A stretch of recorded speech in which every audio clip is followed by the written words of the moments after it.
শাঁখ? ফাঁকা বাড়িতে শাঁখ কে বাজায়? আপনারা নিজেরা দেখেছেন কাউকে? দেখার সাহস কার আছে বাবু?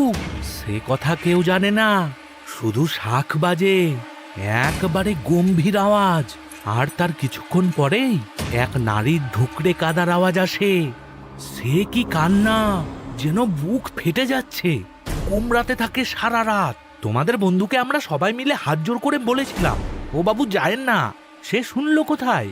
ধীরেন ধীরেন এমনিতেই খুব একরোখা, তা ও কি ওই একা বাড়িতে ঢুকেছিল? আপনারা কেউ বাধা দেননি? বাধা দেইনি মানে? খকুমনির বাবা থেকে শুরু করি আমি, মাধব, সবাই পথ আটকে দাঁড়িয়েছিলাম।